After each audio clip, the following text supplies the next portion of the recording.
सती का शरीर दक्ष के यज्ञ में जल रहा था। शिव दुख से कराह रहे थे। किसने सोचा था कि दुनिया की सबसे पहली प्रेम कहानी का अंत इस प्रकार होगा। पर क्या करें, नियति का लिखा कोई नहीं टाल सकता, स्वयं भगवान भी नहीं। लेकिन यह अंत नहीं था, यह शुरुआत थी। शुरुआत थी एक अजर अमर प्रेम कहानी की, जो सदियों तक याद की जाने वाली थी। यह शुरुआत थी शिव और पार्वती की, उनके प्रेम कहानी की, एक नए युग की। तो चलिए आज की इस कथा में जानते हैं कि क्या हुआ सती की मृत्यु के बाद और कैसे मिले शिव और पार्वती। आखिर क्यों सती के बाद शिव ने पार्वती को स्वीकार किया। यह प्रेम कहानी उतनी सरल नहीं है जितनी लगती है। यह मार्ग कठिनाइयों से भरा हुआ है, और अगर आप शिव और पार्वती के मिलन के हर पहलू को समझना चाहते हैं तो इस वीडियो को अंत तक जरूर देखें। सती की मृत्यु के बाद शिव सती के शरीर को उठाकर अपने विरह में पूरे ब्रह्मांड में भटक रहे थे, जिससे पृथ्वी का संतुलन बिगड़ने लगा। तब विष्णु ने अपने सुदर्शन चक्र से सती के शरीर के टुकड़े कर दिए, जिसके बाद शिव शांत हुए और कैलाश पर्वत पर ध्यान में चले गए। शिव सती की मृत्यु का दुख सहन न कर सके और एकांत में वास करने लगे। सब कुछ शांत हो गया था, लेकिन इन सब के बीच असुरों की दुनिया में एक नई शक्ति जन्म ले रही थी, जिसका नाम था ताड़कासुर। वह शिव की अनुपस्थिति में बढ़ती हुई अराजकता का प्रतीक था। उसने कठोर तपस्या की और अपने तपोबल से पूरे ब्रह्मांड को हिलाकर रख दिया। अंततः उसकी तपस्या से प्रसन्न होकर ब्रह्मा जी प्रकट हुए। ब्रह्मा जी ने कहा, मांगो पुत्र, क्या वर चाहते हो। तब ताड़कासुर ने कहा, हे ब्रह्मदेव, मुझे ऐसा वरदान दीजिए कि मेरी मृत्यु केवल शिव जी के पुत्र के हाथों ही हो। ब्रह्मा जी ने कहा, तथास्तु। ताड़कासुर जानता था कि शिव सती के विरह में कैलाश पर तप में लीन है और कभी दूसरा विवाह नहीं करेंगे। ऐसे में उनके पुत्र होने का तो सवाल ही नहीं उठता। यह वरदान पाकर ताड़कासुर चारों ओर तबाही मचाने लगा। उसका आतंक तीनों लोकों में फैल गया।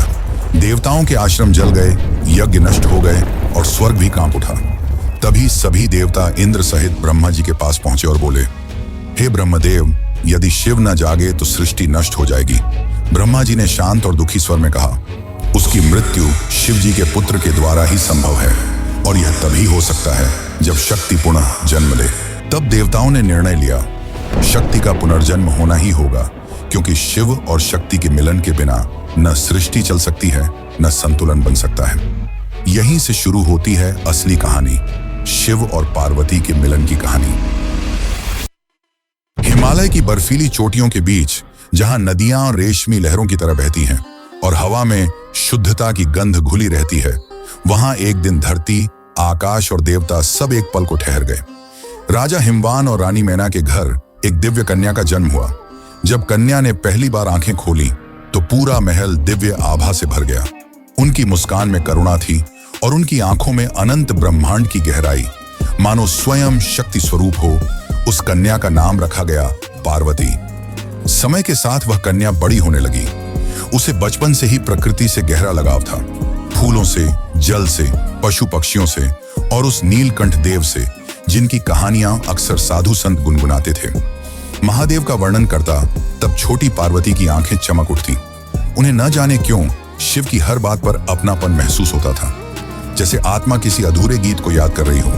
वह घंटों तक हिमालय की गुफाओं में जाकर ध्यान मग्न हो जाती, कभी मिट्टी से शिवलिंग बनाती तो कभी फूलों से उनका श्रृंगार करती। उनके हृदय में बिना किसी सिखाए शिव के प्रति एक अटूट भक्ति जाग चुकी थी। जब पार्वती केवल 4 वर्ष की थी, तब महान नारद मुनि उनके परिवार से मिलने आए। अपनी प्यारी बेटी का भविष्य जानने के लिए उत्सुक हिमावन ने नारद मुनि से पार्वती की हथेली पढ़ने और यह बताने का अनुरोध किया कि नियति ने उसके लिए क्या रखा है। नारद ने जो खुलासा किया वह विस्मयकारी और परेशान करने वाला दोनों था। उन्होंने भविष्यवाणी की थी कि पार्वती एक आदर्श महिला बनेंगी, लोगों द्वारा पूजी जाएंगी तथा अनुग्रह और सद्गुण के प्रतीक के रूप में पूजी जाएंगी। हालांकि एक अशुभ भविष्यवाणी थी जिसने हिमावन को बहुत परेशान कर दिया। पार्वती का भावी पति कोई ऐसा व्यक्ति होगा जो परित्यक्त स्थानों पर रहता होगा, अजीब आभूषणों और चिथड़ों में लिपटा होगा। वह शाही कपड़ों से सुशोभित नहीं होगा और उसकी उपस्थिति ही दुनिया के लिए पहचानने योग्य नहीं होगी। यह सुनकर रानी मैना का चेहरा फीका पड़ गया। क्या मेरी बेटी उस त्यागी से विवाह करेगी? नारद मुस्कुराए, माता, आप उन्हें त्यागी कहती हैं, पर वे ही सृष्टि के अधिपति हैं। यह मिलन केवल विवाह नहीं होगा, यह ब्रह्मांड के संतुलन का पुनर्जन्म होगा। उस दिन से पार्वती के जीवन का लक्ष्य स्पष्ट हो गया। वह जानती थीं कि उनका जन्म ही शिव को पाने के लिए हुआ है। न बाल्यावस्था की इच्छाएं, न राजसी सुख, बस एक संकल्प था उनके मन में कि वह उस एक आत्मा को फिर से पाएंगी जिससे उनका संबंध जन्मों से जुड़ा है। समय बीतता गया और छोटी पार्वती अब युवावस्था में प्रवेश कर चुकी थी। उनके चेहरे पर वही शांत आभा थी जो सती के समय थी, वही निश्चल दृष्टि, वही करुणा और वही अनकहा विरह। बचपन से ही उन्होंने अपने हृदय में शिव को महसूस किया था, पर अब वह भावना एक दृढ़ संकल्प बन चुकी थी। जब उन्होंने नारद मुनि की भविष्यवाणी सुनी कि उनका भाग्य स्वयं महादेव से जुड़ा है, तो उन्होंने तय कर लिया कि यदि उनका जीवन किसी उद्देश्य के लिए बना है तो वह केवल शिव की प्राप्ति है। एक दिन पार्वती ने अपने पिता हिमवान से कहा, पिताश्री, मुझे अब राजमहल में नहीं रहना, मुझे उस मार्ग पर चलना है जहां से मैं अपने प्रभु को पा सकूं। हिमवान ने आश्चर्य से पूछा, बेटी, क्या तू उस मार्ग की कठिनाइयों को जानती है? वह मार्ग फूलों से नहीं, अग्नि से भरा है। पार्वती मुस्कुराई और बोली, पिताश्री, प्रेम जब सच्चा हो तो अग्नि भी दीपक बन जाती। और इसी दृढ़ निश्चय के साथ पार्वती ने अपना महल, वैभव और परिवार सब कुछ त्याग दिया। वह हिमालय की शीतल हवाओं को पीछे छोड़कर दक्षिण दिशा की ओर चल पड़ी, जहां साधु संतों ने उसे बताया था कि श्रृंगी तीर्थ वह स्थान है जहां तप करने से देवता भी प्रकट होते हैं। पर्वतों के बीच बर्फीली घाटियों में पार्वती ने अपना छोटा सा आश्रम बनाया। वहां न कोई सुख सुविधा थी, न कोई राजसी जीवन, बस नदियों की ध्वनि और उनके झप की गूंज। शुरुआत में उन्होंने फल और जल से अपना जीवन चलाया, पर धीरे धीरे उन्होंने हर भौतिक आवश्यकता का त्याग करना प्रारंभ किया। अब वे केवल पत्तों पर निर्भर रहने लगी। दिन के समय वे खुले आकाश के नीचे बैठकर ध्यान करती और रात को पत्थर पर लेटकर शिव का स्मरण करती। उनकी साधना इतनी गहरी थी कि उनके शरीर से प्रकाश निकलने लगा था। ऋषि मुनि जो उन्हें देखने आते कहते कि उनकी तपस्या किसी साधारण मानव की नहीं हो सकती। वर्ष बीतते गए, अब उनका जीवन केवल प्राणवायु पर निर्भर था। ऐसा लगता था मानो स्वयं प्रकृति उनकी साधना में लीन हो गई हो। उनकी आंखें बंद थीं, पर उनके मन में केवल एक नाम था, महादेव। जब पार्वती ने अपनी तपस्या जारी रखी तो दुनिया ताड़कासुर नामक एक भयंकर राक्षस के आतंक से त्रस्त हो गई। उसे हराने के लिए बेताब दिव्य देवताओं ने ब्रह्मा से सलाह मांगी। ब्रह्मा ने उन्हें बताया कि केवल भगवान शिव और पार्वती का पुत्र ही राक्षस को परास्त कर सकता है, लेकिन गहन ध्यान में डूबे शिवजी तक पहुंचना असंभव था। तभी दिव्य देवताओं ने भगवान शिव को उनकी समाधि से जगाने के लिए प्रेम के देवता कामदेव को नियुक्त करने का निर्णय लिया।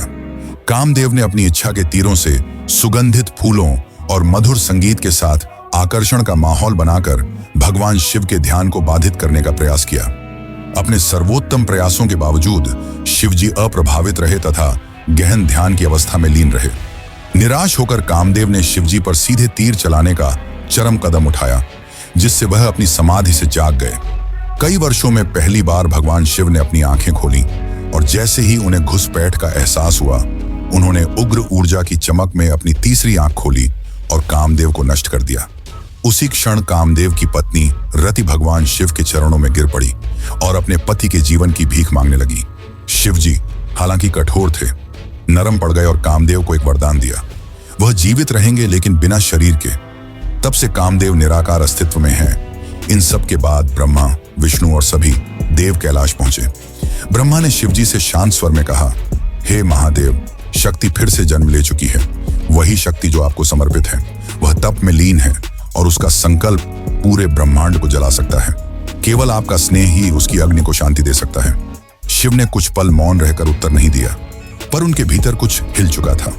हजारों वर्षों की समाधि में पहली बार उन्होंने अपने हृदय में उस कंपन को महसूस किया, वही जो कभी सती के नाम से गूंजता था।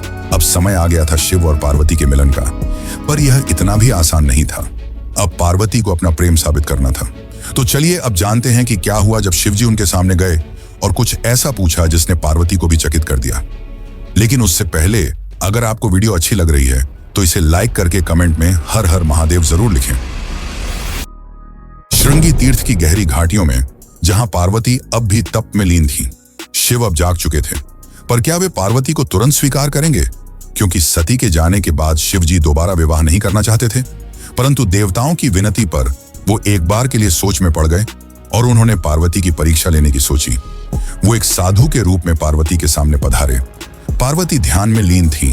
तभी उनके सामने वह साधु पधारे और कहा, मां, कुछ भिक्षा मिलेगी? पार्वती ने अपनी आंखें खोली और करुणा भरी स्वर में कहा, मुनिवर, जो भी मेरे पास है वह आपका ही है। साधु ने मुस्कुराते हुए कहा, सुना है तुम तप कर रही हो किसी औघड़ योगी के लिए। पार्वती ने शांत स्वर में उत्तर दिया, हाँ, वही मेरे आराध्य हैं, वही मेरे जीवन का उद्देश्य। साधु हंस पड़े और कहा, अरे कन्या, तुम इतनी सुंदर, इतनी शालीन और उस योगी के लिए तप कर रही हो जो श्मशान में रहता है, जो भस्म रमाता है, जो सांपों को गले में डालता है, जो धन, वैभव और सुख से दूर भागता है। वह तुम्हारे योग्य नहीं। तुम किसी राजकुमार के योग्य हो, किसी देव के योग्य हो, न कि उस त्यागी के। क्षण भर को वायु थम गई। पार्वती की आंखें बंद थीं, पर चेहरा दृढ़ हो गया।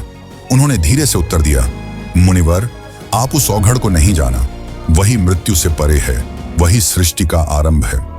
वह भस्म रमाता है क्योंकि वह अहंकार को जलाकर शुद्ध करता है। वह श्मशान में रहता है क्योंकि उसे जीवन और मृत्यु का भय नहीं। वही योगी, वही त्यागी मेरा सर्वस्व है। संसार उसे त्यागा हुआ कहता है, पर मैं उसे सृष्टि का धड़कता हृदय मानती हूँ। मुनिवर हंस पड़े और कहा कि अगर उसने तुम्हें स्वीकार नहीं किया तो? पार्वती की आंखों से करुणा बह निकली, पर स्वर पहले से भी स्थिर था और पार्वती ने शांत स्वर में कहा कि प्रेम में स्वीकृति या अस्वीकृति नहीं होती, केवल समर्पण होता है। मैं उन्हें पाने के लिए नहीं, उन्हें महसूस करने के लिए जन्मी हूं। यदि मेरा प्रेम सच्चा है तो उन्हें जागना ही होगा, क्योंकि शिव भी बिना शक्ति के अधूरे हैं। साधु उनकी यह बातें सुनकर मौन रह गया और उन्हें एहसास हुआ कि यही सती का पुनर्जन्म है। जिसके बाद वे अपने असली रूप में आए और मुस्कुराते हुए कहा, देवी, तुम्हारा प्रेम और भक्ति असली है। तुमने मुझे पाने की नहीं, समझने की साधना की है। मैं तुम्हें अपनी अर्धांगिनी के रूप में स्वीकार करता हूं। पार्वती की आंखों में आंसू थे और चेहरे पर मुस्कान। उन्होंने हाथ जोड़कर शिवजी को प्रणाम किया। हजारों सालों बाद आज फिर वह पल आया था जब ब्रह्मांड शिव के प्रेम का साक्षी बन रहा था।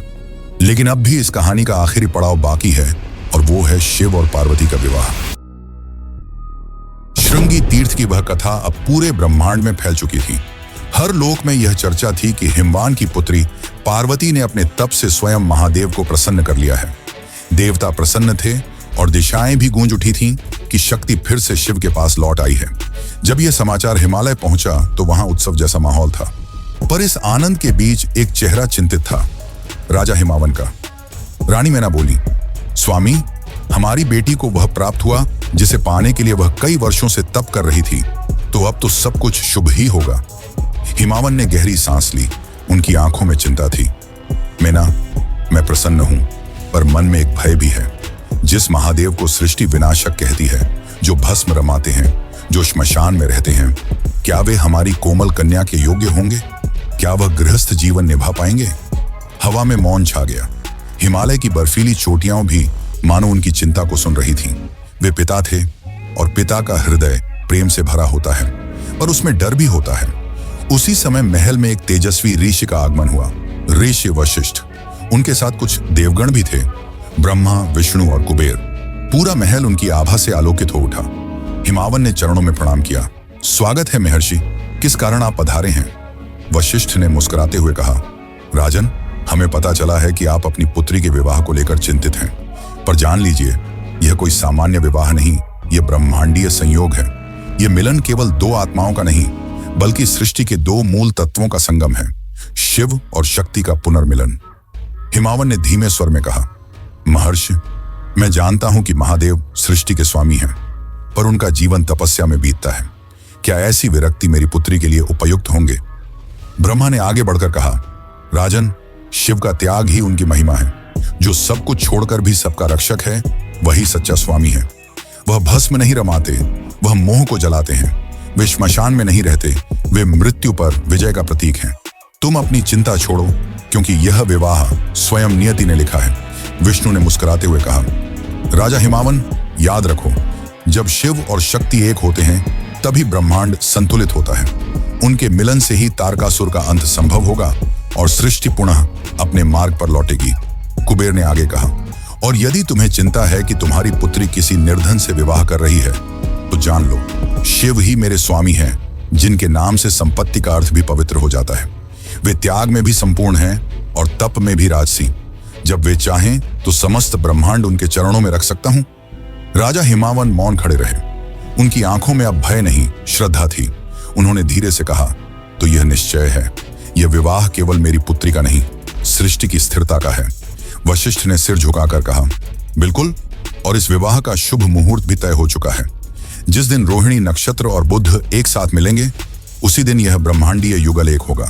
उस दिन को देवता भी पावन मानेंगे और वही दिन महाविवाह के रूप में सृष्टि में अंकित रहेगा। अब चालू होने वाला है शिव और पार्वती का विवाह, पर उससे पहले शिव जी अपनी बारात लेकर आएंगे और उनकी बारात को देखकर जो हुआ उसे जानकर आप भी चौंक जाएंगे। तो चलिए अब जानते हैं आगे की कथा। लेकिन उससे पहले अगर आपको वीडियो अच्छी लग रही है तो इसे अपने मित्रों और रिश्तेदारों को भी जरूर शेयर करें। विवाह की तिथि निश्चित हो चुकी थी। शिव जो सदियों से मौन थे, अब अपने विवाह की तैयारी में थे, पर यह तैयारी संसार जैसी नहीं थी। महादेव ने अपनी जटाओं से गंगा को प्रवाहित किया, अपने शरीर पर भस्म रमाई और नागों को गले में धारण किया। उनके माथे पर त्रिपुंड भभूति चमक रही थी। यह कोई राजसी दूल्हा नहीं, एक औघड़ योगी थे जिनके लिए वैभव का कोई अर्थ नहीं, परंतु उनकी बारात, वह तो पूरे ब्रह्मांड की सबसे अनोखी बारात बनने वाली थी। चारों दिशाओं से विचित्र प्राणी आने लगे।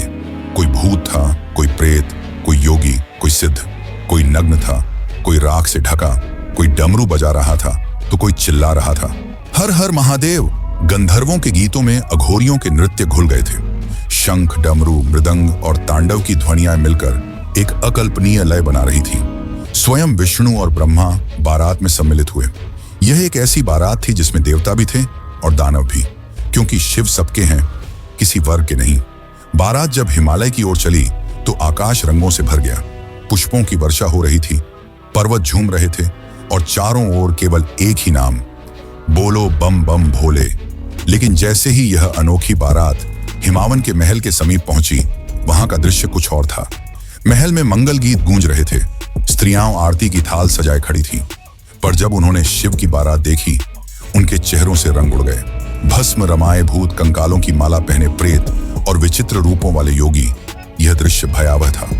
मैना देवी का चेहरा पीला पड़ गया। उन्होंने घबराकर कहा, स्वामी हिमावन, यह कैसी बारात है? क्या यही वह वर है जिसके लिए हमारी पुत्री ने तप किया? रानी मैना की आंखों में भय था। उन्हें लगा यह कोई विवाह नहीं, कोई प्रलय आने वाला है। वह कांपते स्वर में बोली, मैं अपनी बेटी को ऐसे वर के हाथों नहीं सौंप सकती। ये तो देव नहीं, मृत्यु का रूप है। पार्वती शांत थी, उनके चेहरे पर एक गहरी मुस्कान थी। वे आगे बढ़ी और अपनी मां के हाथ पकड़ते हुए बोली, माता, आप उन्हें उनके रूप से मत आंकिए। भस्म उनकी साधना है, श्मशान उनका ध्यान स्थल। वह किसी को डराने नहीं आए, वह स्वयं मृत्यु को भी जीवन देना जानते हैं। यही मेरे प्रभु हैं, सरल परंतु अनंत। उनकी वाणी में ऐसी शांति थी कि मैना के मन का भय पिघलने लगा। तभी पार्वती ने धीरे से कैलाश की दिशा में देखा और विनम्रता से कहा, प्रभु, आपकी बारात तो दिव्यता से भरी है, परंतु मेरी माता का हृदय भय से कांप रहा है। क्या आप अपने उस रूप में आ सकते हैं जिसे संसार देख सके? शिव ने मुस्कुराकर अपनी आंखें बंद की। एक पल के मौन के बाद जब उन्होंने उन्हें खोला तो समूचा वातावरण बदल गया। राख झरने लगी, नाग झुक गए और भूत प्रेतों का हाहाकार एक मधुर स्वर में बदल गया। अब वहां खड़े थे सुंदर मूर्ति महादेव, गले में पुष्पमालाएं, माथे पर चंद्र की कोमल ज्योति, तन पर रेशमी वस्त्र और मुस्कान में शांति का सागर। उनके दिव्य रूप को देखकर सब लोग विस्मित रह गए। रानी मैना की आंखों में आंसू थे, भय के नहीं, श्रद्धा के। उन्होंने हाथ जोड़ लिए, प्रभु, अब मैं समझी, यही ब्रह्मांड के स्वामी हैं, यही मेरी पुत्री के योग्य हैं। शिव ने स्नेह भरी दृष्टि से पार्वती की ओर देखा और कहा, देवी, तुम्हारे प्रेम ने मेरे अघोर को भी सुंदर बना दिया। देवगण, सिद्ध, योगी, गंधर्व सब एक साथ एक ही स्थान पर एकत्र हुए। स्वर्ग, पृथ्वी और पाताल तीनों लोग उस क्षण एक हो गए थे। कोई शत्रु नहीं, कोई भय नहीं। राजा हिमावन ने विशाल सभा सजवाई थी। सुवर्ण कलशों में गंगा जल भरा गया। वेदों के मंत्रों की ध्वनि पूरे वातावरण में गूंज रही थी। स्वयं ब्रह्मा ने आचार्य बनकर विवाह का विधान आरंभ किया। उनका स्वर गंभीर परंतु मधुर था। ओम पार्वत्यै शिवाय नमः। विष्णु ने आगे बढ़कर कन्यादान किया। यह कोई साधारण क्षण नहीं था। स्वयं सृष्टि का पालक अपनी ही ऊर्जा का दान कर रहा था सृष्टि के संहारक को, ताकि सृजन, पालन और संहार का संतुलन फिर से स्थिर हो सके। विष्णु ने कहा, हे प्रभु, आज मैं आपको वह प्रदान करता हूं जो इस ब्रह्मांड की आत्मा है। पार्वती केवल मेरी बहन नहीं, बल्कि वह शक्ति है जिसके बिना सृष्टि अधूरी है। उन्हें स्नेह दो, क्योंकि यही प्रेम ब्रह्मांड को जीवित रखता है। शिव ने दोनों हाथ जोड़कर उत्तर दिया, नारायण, मैं वचन देता हूं कि जिस शक्ति ने मुझे जागृत किया उसे मैं अपने अस्तित्व का आधा भाग बनाऊंगा। ब्रह्मा ने अंतिम मंत्रोच्चारण किया और उसी के साथ यह भव्य विवाह संपन्न हुआ। जैसे ही विवाह संपन्न हुआ, सभी भूत प्रेत देवता ऋषि राक्षस सबने एक साथ जयघोष किया, हर हर महादेव। उस क्षण ब्रह्मांड स्थिर हो गया। समय मानो एक पल के लिए रुक गया था, क्योंकि शिव और शक्ति अब एक थे। इस एकत्व ने सृष्टि को नया संतुलन दिया। वही ऊर्जा जो पहले विरह में विकृत हो रही थी, अब प्रेम में परिवर्तित हो गई थी। देवताओं ने ब्रह्मा से पूछा, प्रभु, अब क्या होगा?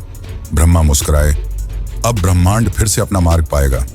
इस दिव्य मिलन से जो शक्ति उत्पन्न होगी, वही एक दिन तारकासुर का अंत करेगी। वही बालक जो इन दोनों की ऊर्जा से जन्मेगा, देवताओं का रक्षक बनेगा, कार्तिकेय। लेकिन यह अंत नहीं था। शिव और पार्वती के विवाह के बाद दोनों शांति और प्रेम से थी और प्रेम कैलाश में वास करने लगे। पर अब भी पार्वती के मन में कुछ ऐसे प्रश्न थे जिनके उत्तर वह जानना चाहती थी। उस समय पार्वती ने जो शिव से पूछा, वह प्रश्न केवल प्रश्न नहीं थे, बल्कि आज के समय के लिए बताई गई बातें थीं। तो चलिए अब जानते हैं शिव और पार्वती के बीच हुए उन संवादों को, जिन्हें हर हिंदू को जरूर जानना चाहिए। शिव और पार्वती का दिव्य विवाह संपन्न हो चुका था। हिमालय के शिखर अब मौन थे, मानो स्वयं प्रकृति ध्यान में चली गई हो। विवाह के उत्सव के बाद जब सब लोग अपनी अपनी दिशा लौट गए, तब कैलाश पर्वत फिर से शांत हो गया। वही श्वेत बर्फ, वही ठंडी हवाएं, पर अब उसमें एक नई आभा थी, क्योंकि अब उस पर्वत पर विराजमान थे शिव और शक्ति एक साथ, सृष्टि के दो शाश्वत पक्ष जो अब एक दूसरे में विलीन हो चुके थे।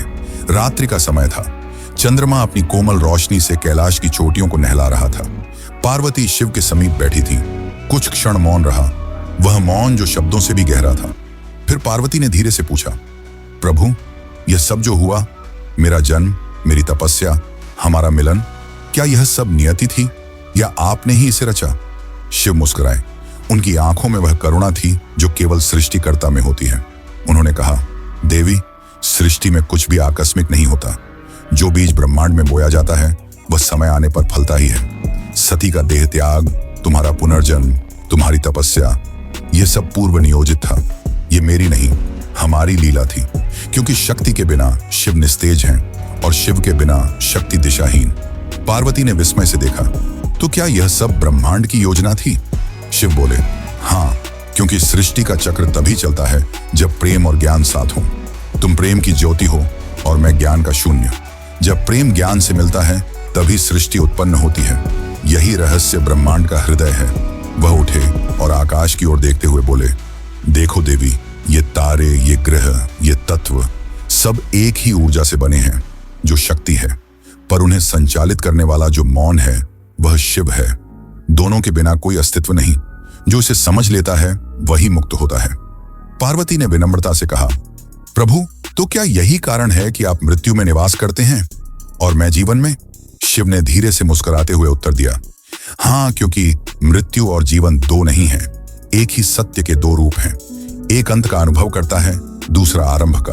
और जब यह समझ आ जाती है कि दोनों एक ही हैं, तभी मोक्ष होता है। शिव ने पार्वती की ओर देखा और कहा, देवी, यही ज्ञान एक दिन मनुष्यों को मिलेगा। जब मन की लहरें शांत होंगी, तब आत्मा यह सत्य देखेगी कि बाहर कुछ नहीं, सब भीतर ही है। यही विज्ञान भैरव तंत्र का बीज है, जो एक दिन संसार को बताएगा कि ध्यान, प्रेम और शून्यता सब एक ही द्वार की ओर ले जाते हैं। पार्वती की आंखों में आंसू थे, पर वे आंसू आनंद के थे। उन्होंने कहा, प्रभु, मैं चाहती हूं कि यह ज्ञान केवल देवताओं तक सीमित न रहे, यह हर जीव तक पहुंचे, ताकि मनुष्य जान सके कि प्रेम ही परम सत्य है। शिव ने उत्तर दिया, और वही होगा देवी। मैं यह ज्ञान तुम्हारे माध्यम से प्रकट करूंगा। जब तुम प्रश्न करोगी, मैं उत्तर दूंगा, और उन्हीं प्रश्नों से जन्म लेंगे शिव सूत्र, जो सृष्टि के सबसे गूढ़ रहस्यों का मार्गदर्शन बनेंगे। उस रात शिव और पार्वती के बीच का संवाद केवल दो आत्माओं के बीच नहीं था, वह संवाद था ब्रह्मांड और उसकी चेतना के बीच। वह रात्रि कभी समाप्त नहीं हुई, क्योंकि उसके शब्द आज भी गूंजते हैं मंदिरों के घंटों में, ऋषियों की ध्यानस्थता में और हर उस हृदय में जो सच्चे प्रेम और ज्ञान की खोज में है। और तभी आकाश में एक आहट हुई। मंद स्वर में वही मंत्र गूंजा जो ब्रह्मांड का शाश्वत सत्य है, शिवोहम शक्ति रश्मि। मैं ही शिव हूं और मैं ही शक्ति हूं।